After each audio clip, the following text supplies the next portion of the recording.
Good morning to you.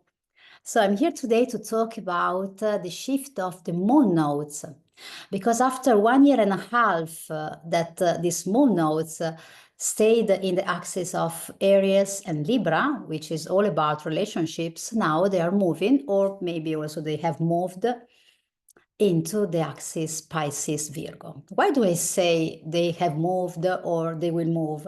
Because it depends on which moon nodes you're using. Some astrologers use the true moon nodes, and for the true nodes, they have already entered the new axis on the 12th of January. On the contrary, for those who use the mean moon nodes, they will get into this axis next week. But anyway, what do we have here? What was the lesson of the last 1.5 years in the Aries-Libra axis? We were really invited to step out of codependency, backing off from using the other as a crutch, as a help that we can do without. It was really inviting us to step more into our autonomy, into our independence. Also, maybe stopping thinking too much, but more listening to our belly, to our gut instinct, being more assertive, not keeping oscillating like Libra does with the dilemma of, oh my God, what do I have to choose? What if I choose wrong? And just going for it, no matter what. There are no mistakes. I just trust my gut instinct and I go for that. And if it's a mistake, I will have another chance. That's Aries, okay? So this was the lesson of the last 1.5 years, but now it could look a bit of a contradiction here, because in Aries we were meant to develop this sense of autonomy, of independence, and now in Pisces, are we meant to go back into this symbiosis and codependence? No, because if we worked well in the past 1.5 years and we really managed to develop this strength and this independence, we can move into a bigger depth of the relationships, but from a space of empowerment. So that is a totally and a different story.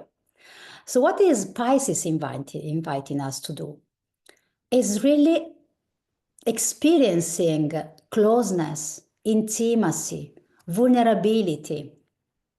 And the karma is in Virgo.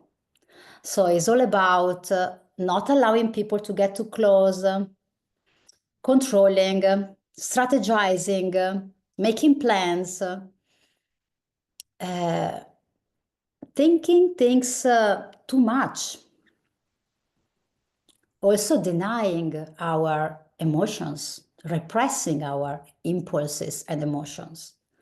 So what really we have to do here in the next 1.5 years in the Pisces-Virgo axis is stepping out of control, recognizing that we don't have control over almost anything, because it's the universe that decides. And we can co-create with the universe if we embrace our divine nature, because here is all about really reclaiming our divine nature deeply.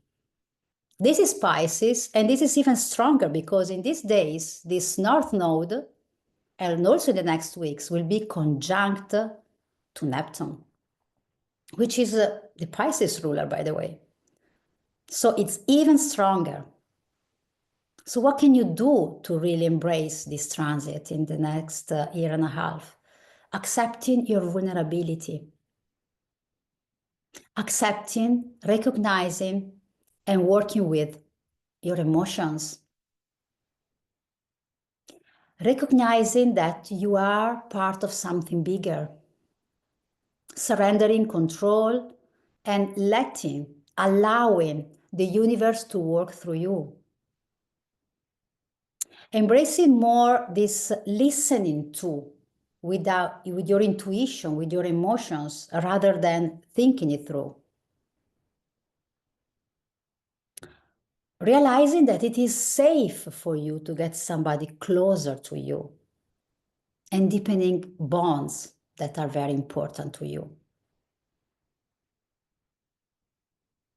It's also about developing more communication with the subtle realm, with your guides, with the angels, with universe, call it whatever, God. But mostly recognizing the God that is inside of you. Pisces is a very mystic sign. It's the last sign of the zodiac. It's the one where the ego dissolves and the soul emerges. So it's very intense. And of course, there can be some emotional upheaval that will need to be taken care of. But at the same time, it's a great opportunity to make more space for your divine nature and act in your life and behaving and moving and deciding from that space rather than from the mind. In April, the story will be a bit different because this North Node will conjunct Saturn. So Saturn is more about being disciplined about our spiritual practices, making order in our emotions, being able to step back and just observe them from an impartial standpoint. But mostly, this next year and a half is about Pisces and Neptune and surrendering. It's about also stepping out of guilt, because Virgo is a lot about guilt and shame, and realizing that you're perfect as you are, that nothing needs to be done. That doesn't mean that we have to become lazy and not accomplish our goals and not doing anything, but that we can really accept universe's help, that you are not alone, that there is a greater force guiding you if you would only allow it to work through you. So I wish a wonderful transit for the next year and a half with this moon node shift. Wonderful day to you.